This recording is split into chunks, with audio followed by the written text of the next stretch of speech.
A reencarnação, será que ela realmente foi tirada da Bíblia, removida? Esse é um assunto muito controverso, que até hoje tem muitas discussões e houveram muitos meios para tentar levantar essa bandeira, que de alguma forma Jesus, os apóstolos, as escritas que tem na Bíblia, as passagens, elas trazem para nós que sim, com certeza aquela galera lá de trás sabia que a reencarnação ela era um fato, né, de alguma forma. E logicamente, se a gente parar para pensar, é óbvio que Jesus, um conhecedor da verdade, da visão espiritual, do sentir, da sensitividade dos milagres, com certeza ele tinha propriedade dessa verdade, e entre os apóstolos, entre as pessoas próximas ali, com certeza isso era difundido. Claro que hoje, para a gente comprovar isso de certa forma, não é tão simples. E hoje, como nós já estamos num tempo muito distante dos fatos que aconteciam na época, das questões históricas, dos manuscritos que se tinham, das argumentações, né, dos pensadores da época, como a gente já está muito distante disso, fica ainda mais difícil a gente ter acesso, né, a uma conclusão sobre isso de uma forma que a gente trouxesse comprovações sobre esse assunto. Mas a gente vai discutir aqui então sobre pontos importantes que tiveram, né, dentro dessa passagem. Também vamos trazer algumas clarezas para a gente não entrar numa ideia minimalista, né, de que a reencarnação foi tirada da Bíblia e ponto. Então a gente tem que cuidar essas duas polaridades para a gente estar tendo um pouco de sensatez ao discutir o assunto. Sobre a reencarnação na Bíblia, a gente tem que entender, primeiramente, que quem copilou as ideias principais que foram registradas ali como o Novo Testamento foram pensadores já que vieram logo ali depois dos apóstolos, né, que foram tendo ideias, elas iam tendo equalizações, né, naquele tempo sobre escritas que os apóstolos deixaram, mensagens, traduções que foram feitas. Então, a Bíblia, quando se formou o Novo Testamento, ela foi uma compilação de várias ideias, de provas escritas, coisas de um apóstolo, coisas de outra, coisas do jesuíta aqui e tal. Então isso tudo foi sendo construído a forma como convia ser estabelecido dentro de uma visão da época espiritual, dentre os ensinamentos, as filosofias, os aprendizados, a fé,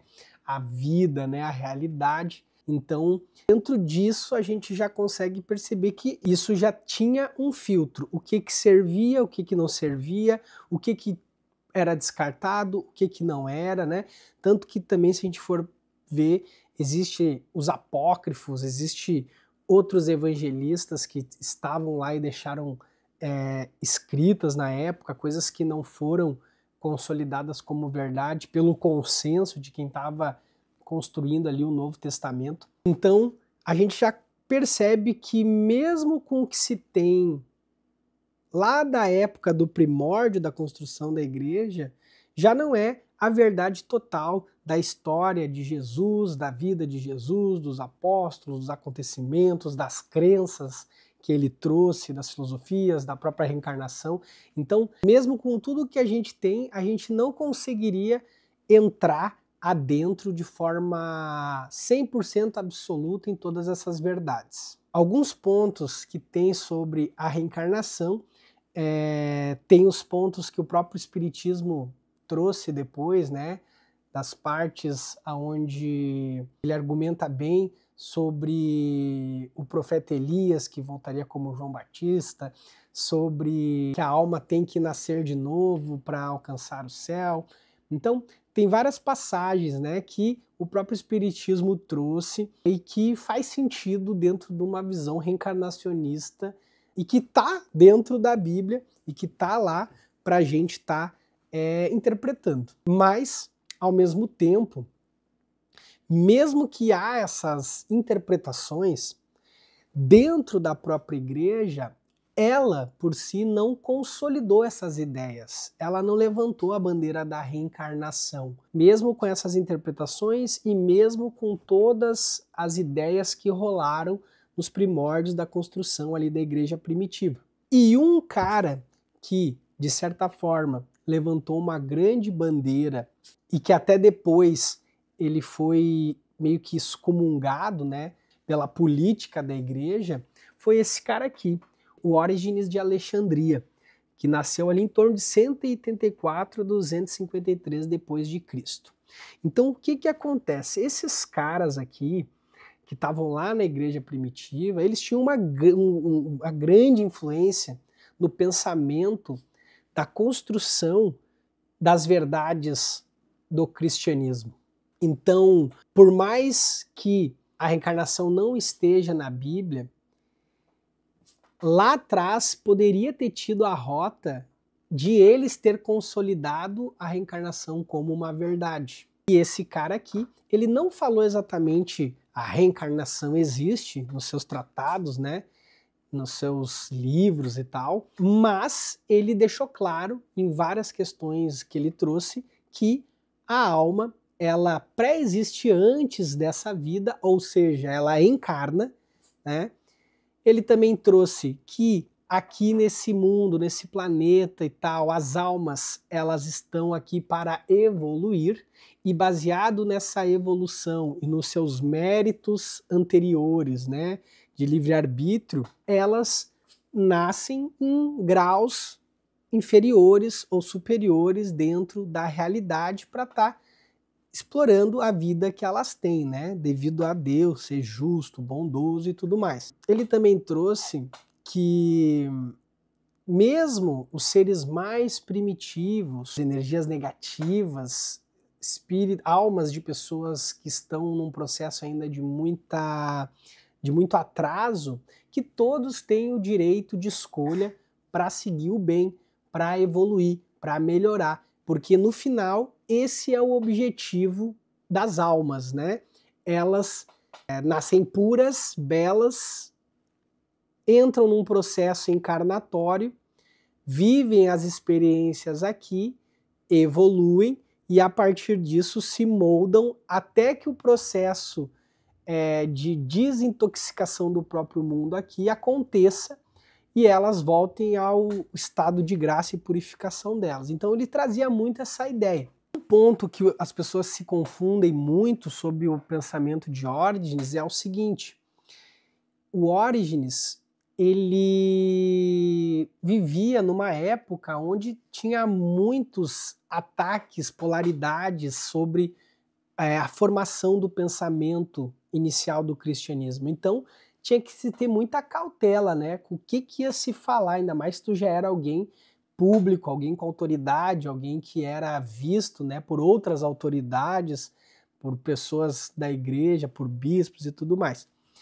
Então, nas suas argumentações, em nenhum momento ele traz a palavra literal da reencarnação, em nenhum momento ele traz sobre que o corpo ele volta e várias vezes, né? Ele traz que acontece a encarnação, que a alma vem antes e que está numa ascensão, mas não quer dizer, pelo menos explicitamente nos seus textos que temos hoje, que ela volta em vários ciclos. Claro que isso pode ser que lá naquela época poderia ter mais clareza, né, dentro do que ele trazia, né? Ele escrevia em grego, para quem não sabe. E as traduções que se tem hoje são, para o nosso latim, foi feita por um cara chamado Rufino de Aquileia.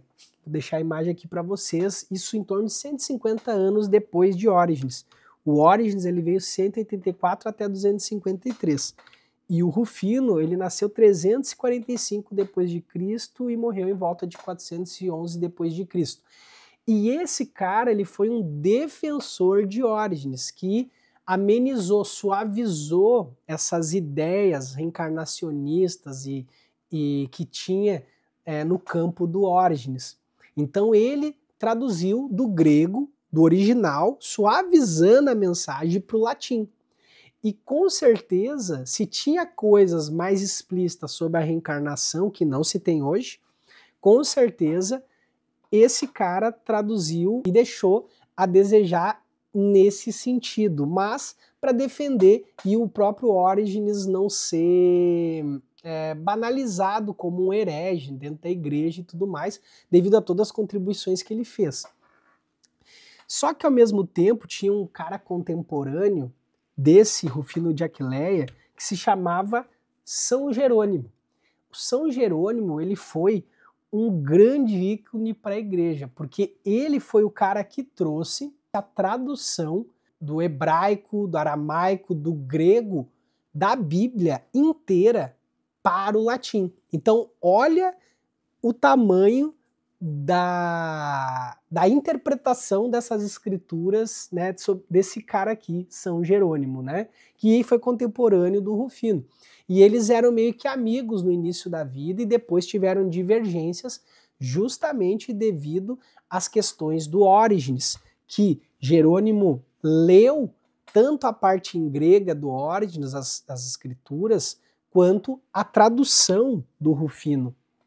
E essa leitura que ele fez trouxe várias controvérsias onde Jerônimo se posicionava dizendo que ele estava suavizando, que ele estava fazendo uma interpretação errada sobre o pé da letra que era para ser feito sobre as escrituras, sobre as filosofias que o Orígenes trouxe.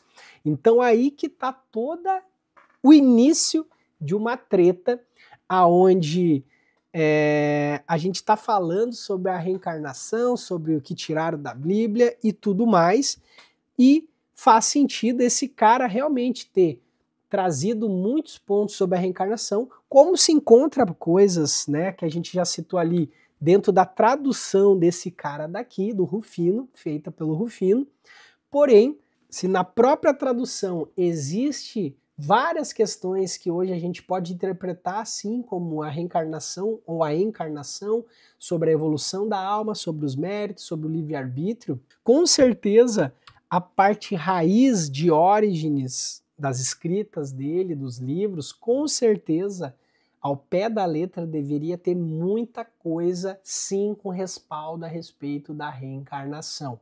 Mas, ao mesmo tempo, a gente tem que ter cuidado quando a gente afirma certas coisas para não haver uma discussão desnecessária sobre esse assunto, aonde a gente diz, não, foi removido da Bíblia a reencarnação. Não, não foi nada removido, simplesmente as interpretações não foram aceitas pela igreja, porque existia um envolvimento maior.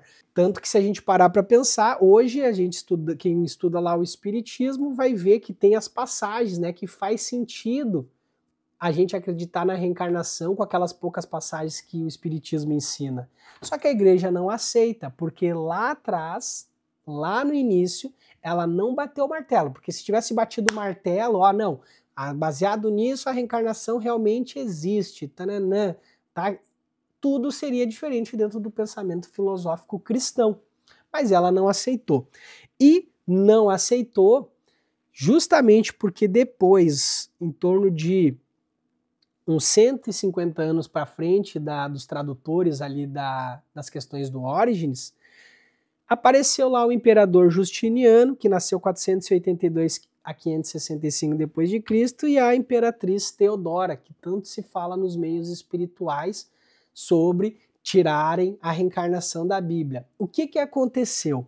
Devido a todos os murmurim, os grupos originistas, as discussões, as afirmações, isso gerava muito conflitos de ideologia, de centramento, e isso causava um enfraquecimento da própria fé dentro do próprio cristianismo. Isso não era bom para o imperador, que precisava de unificação, né, devido a questões que aconteciam em disputas, em conflitos, em guerras que precisava ser estabelecida, ele precisava de união e centramento. Então, eles se posicionaram de uma forma aonde todas as questões originistas deixadas foram consideradas heréticas. E aí sim, ali bateram um martelo desses conceitos e adiante disso não foi levada a reencarnação como uma afirmação dentro da própria Bíblia, tá?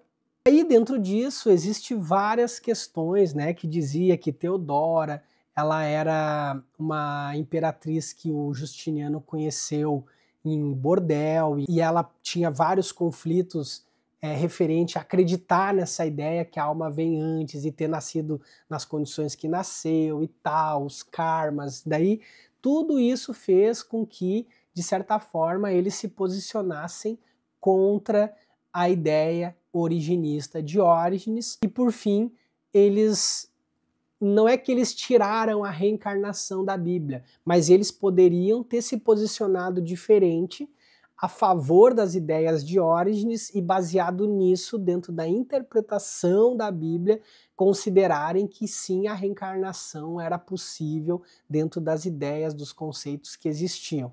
E não, eles preferiram seguir um outro curso onde as obras de Orígenes eram proibidas serem lidas, muita coisa com certeza foi destruída, né, dentro das bibliotecas que poderiam ter respaldo hoje para quem estuda essa ideia. E aí, bem no início do marco da Idade das Trevas, né, que a gente vai estudar, que é de 500 depois de Cristo a 1500, essa questão acontece. Olha que engraçado, eu gosto de trazer essa analogia para a gente estar refletindo, né? Os caras aqui, eles entraram no início da Idade das Trevas e olha o que foi o posicionamento deles dentro da igreja, dentro do posicionamento de fé político, referente a uma sabedoria muito clara que é a reencarnação. Então ali foi um marco para o início da Idade das Trevas, aonde a gente também daí sabe o quanto que a igreja ela foi se perdendo, né, dentro das suas políticas, da ambição, do envenenamento das almas que estavam ali vivendo essa fase. Paralelo a isso e depois disso, muitas coisas foram sendo construídas dentro, né, da ideia ainda da reencarnação, aonde depois também veio o espiritismo, como a gente havia falado antes. Porém, até hoje ainda não se fala a respeito desse assunto de uma forma clara dentro da igreja. É uma coisa esquecida, batida, né? Porém, a gente acredita que ainda possa haver mudanças dentro dessas filosofias. Não é à toa que quando o espiritismo foi criado, ele foi criado justamente para tentar embasar argumentos, estudos históricos para estar acoplando esses estudos dentro da filosofia cristã católica. Porém, não teve posicionamento dentro da própria igreja até os dias de hoje, aqui de 2025. Mas isso não significa que com o tempo, na hora certa, no momento certo, algumas questões podem ser convertidas a favor da reencarnação. Até porque, se nós estamos falando da busca pela verdade, quanto mais a gente se aproxima disso, mais a gente se afasta das crenças, dos dogmas limitantes que travam a humanidade, que vai evoluindo, né, em consciência, para aceitar alguma religião. Então, não é à toa que nos dias de hoje o poder da igreja, da filosofia, da própria fé diminuiu drasticamente. É porque a consciência não aceita mais algumas questões, alguns princípios dogmáticos e questões culturais que ficaram perdidas no tempo. Então é óbvio que a partir do momento que a própria igreja se posicionar e começar a moldar certas coisas dentro da nova percepção de consciência da humanidade, é claro que novos fiéis, novas pessoas, novos movimentos que estão numa altura de uma consciência mais elevada, evoluída e clara e que aceitam a reencarnação, porque essa é a clareza e a verdade sobre a humanidade, com certeza um movimento pode acontecer de uma forma muito mais fluídica e por meio, sim, da verdade. Então, é isso. Deixa aqui nos comentários se você acredita que um dia a igreja ainda vai levantar a bandeira da reencarnação e dá sua opinião aí sobre o assunto, se você tiver alguma coisa para contribuir aí com essa ideia, tá bom? Fiquem na paz, fiquem com Deus, fiquem na luz.